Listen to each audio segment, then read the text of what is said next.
Hola amigos, ¿qué tal? Aquí en una nueva entrega de ONER Ediciones y estamos en esta entrega para hablarles de algo que es pura actualidad, esa pura actualidad en la que todos eh, queremos saber por qué la política está moviéndose tan rápido y cómo esa política está generando unos cambios tan importantes.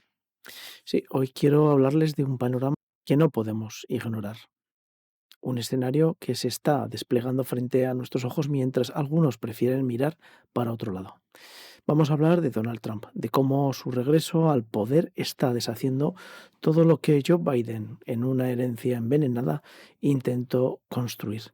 De cómo millones de personas se han movido desde el sur, América y Centroamérica, a Estados Unidos. De cómo millones se han invertido en dar al mundo una visión progresista ideológica y esa visión puede estar esfumándose y de cómo a pesar de las promesas grandilocuentes no hay ni un ápice de esfuerzo real para detener la guerra de Ucrania.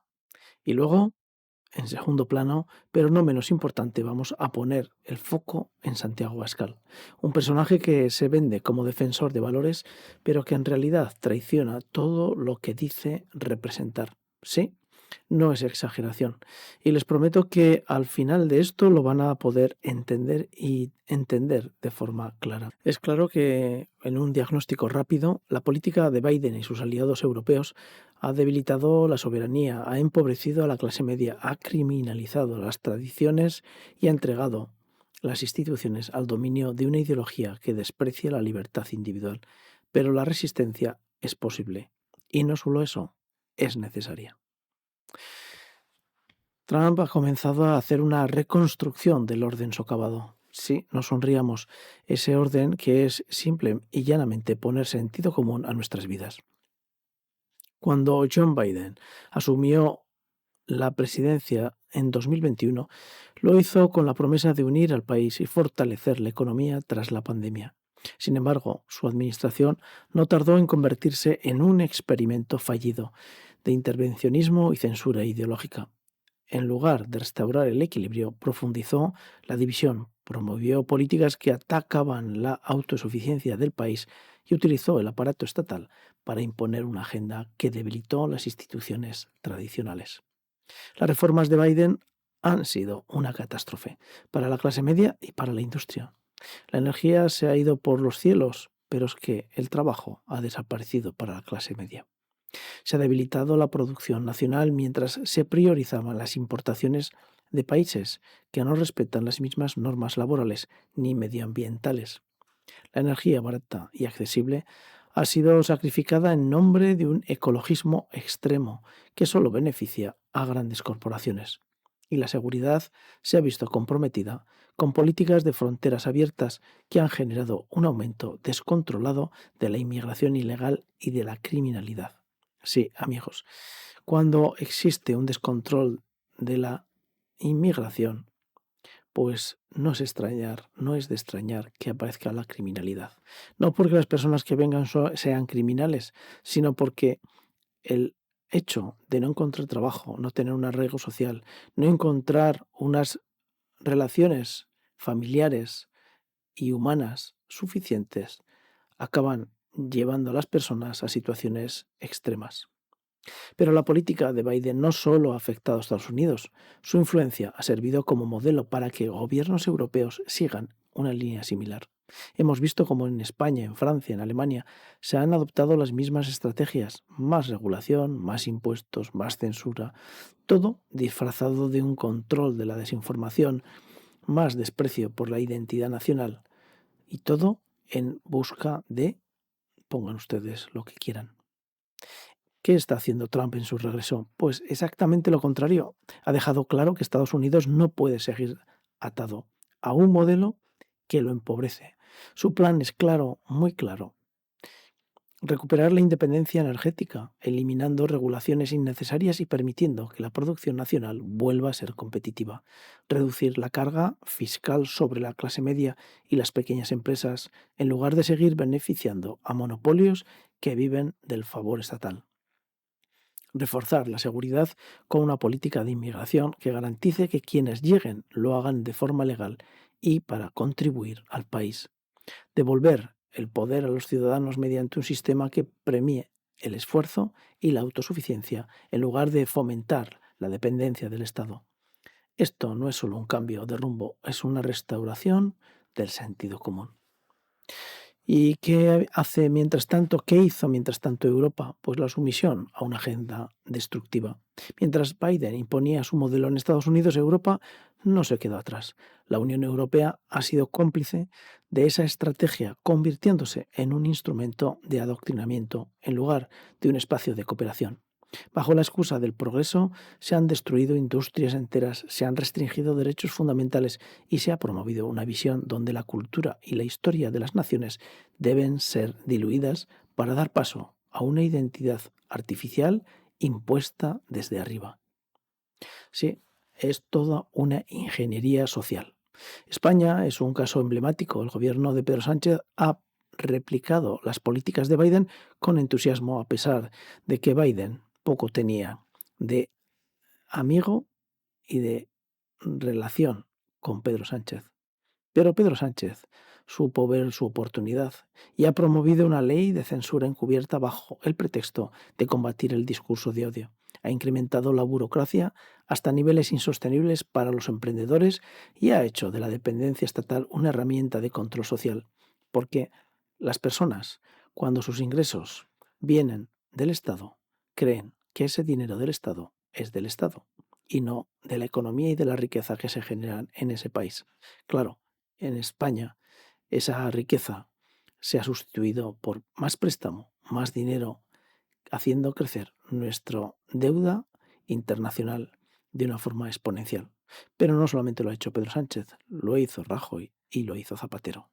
Hemos pasado de casi 300.000 millones a 1.300.000. Sí, han oído bien, 1.300.000. Todo esto mientras la deuda crece y crece, la seguridad se deteriora y el costo de vida se dispara. Pero no se trata solo de economía, también se ha intentado debilitar los valores que sostienen la sociedad, se ha atacado a la familia tradicional, se ha menospreciado la religión como un pilar de identidad, se ha promovido una educación donde el adoctrinamiento pesa más que la enseñanza de conocimientos reales, sin citar el desprecio absoluto a la natalidad, a la vida, tanto en la concepción hasta la muerte natural. Y hablando de muertes, la guerra de Ucrania, un río de sangre vertido, es otro ejemplo de cómo las élites han instrumentalizado un conflicto para alimentar sus propios intereses, cada uno los suyos. Nadie puede estar exento de piedra en este tema. Todos han intentado obtener un beneficio. Mientras tanto, los que han perdido son los soldados ucranianos y rusos que han entregado su vida, no se sabe muy bien para qué. Porque recuerden que el conflicto de Rusia con Ucrania comenzó mucho antes de la guerra. Comenzó hace muchos años, casi en los inicios de lo que fue la salida de la URSS como Unión Soviética. 10 años después, todo abocaba a unos acuerdos, a los acuerdos de Minsk. Y esos acuerdos se incumplieron y allí comenzó todo. Todo el mundo ahora quiere olvidarse de aquello, pero esos polvos trajeron esta guerra, que fue un lodazal. Y si no recuerden ustedes aquel lodazal donde los vehículos blindados rusos se quedaron atrapados y no pudieron conseguir lo que Putin creía que era una guerra relámpago. Biden promovió sanciones que encarecieron la energía en Europa, debilitando nuestras economías sin ofrecer una solución real al conflicto. Y ahora Trump regresa con una postura clara. La prioridad no es prolongar conflictos, sino restaurar la paz, con una diplomacia firme que defienda los intereses occidentales sin entregar cheques en blanco a gobiernos corruptos. ¿Y cómo es esa tradición? Pues la tradición de los falsos defensores de valores. Dentro de este contexto podemos empezar a pensar la lucha por la restauración de valores, valores occidentales, valores que están fundamentados en el sentido común, pero sobre todo en la tradición de las sociedades que nos han traído hasta aquí. También debemos señalar a quienes, bajo la bandera de la defensa de la identidad y la soberanía, han terminado traicionando estos mismos principios. En España, un ejemplo claro es Santiago Abascal, quien se presenta como un defensor de la patria, pero cuyas acciones lo desmienten. Abascal ha construido su imagen como un líder que se enfrenta a las élites, pero sus acciones han demostrado lo contrario. Su cercanía con Trump debería haber sido una oportunidad para alinearse con una política de restauración de valores, pero en lugar de eso, ha optado por un discurso ambiguo que no se traduce en acciones concretas. No se puede denunciar a las élites globalistas y al mismo tiempo apoyar políticas que entregan Europa a la sumisión. No se puede hablar de patriotismo mientras se evitan las medidas necesarias para recuperar la independencia económica. No se puede defender la identidad nacional mientras se permite que el discurso progresista siga dominando la educación, la cultura y los medios de comunicación sin una respuesta firme. Un verdadero líder no busca la foto fácil, busca la acción coherente. Y en este momento, lo que España necesita no son discursos vacíos, sino estrategias reales para recuperar su soberanía. Lo que hemos visto es lo que probablemente deberíamos olvidar y buscar un camino de restauración. En los últimos años no ha sido un cambio natural, ha sido un ataque deliberado a la libertad, a la identidad y a lo que es el sentido común como ciudadanos, como sociedad. Pero no todo está perdido. Podemos revertirlo, debemos hacerlo. Defender la soberanía nacional priorizando políticas que fortalezcan la producción, el empleo y la seguridad, sin depender de organismos internacionales que imponen su agenda. Reforzar los valores tradicionales devolviendo a la familia, a la religión y a la identidad nacional el lugar que les corresponde como pilares de la sociedad y garantes de la convivencia. Eliminar las restricciones impuestas por el globalismo, permitiendo que los países recuperen su capacidad de decidir su futuro sin interferencias externas. Y restaurar la libertad de expresión, eliminando leyes de censura disfrazadas de control de discurso de odio. ¿Qué odio? Recuperar la independencia energética, eliminando esas regulaciones que encarecen la energía y favorecen el desarrollo de recursos propios. Poner el fin a la instrumentalización de la guerra de Ucrania, priorizando una solución diplomática que garantice la estabilidad sin comprometer la seguridad de Occidente. Este es el reto. Esta es la batalla que tenemos por delante. Y no nos podemos permitir perderla. Es hora de restaurar lo que nos han arrebatado. Es hora de recuperar el rumbo. Debemos hacer que los valores nos ayuden a encontrar ese camino donde todos podamos participar en la construcción de una sociedad plena, segura y desde luego que nos lleve a una paz estable y a una prosperidad. Y donde la dignidad de cada individuo en el seno materno y hasta su muerte esté garantizada.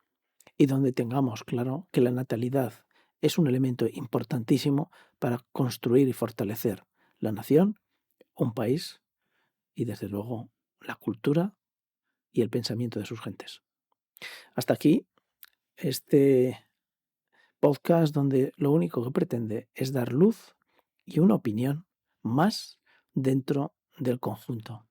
Ahora les toca a ustedes pensar y construir con los argumentos su opinión, pero sobre todo sin olvidar que estamos en un momento clave para lograr reconstruir los valores que nos han intentado robar. Hasta aquí y hasta la siguiente. Gracias por estar ahí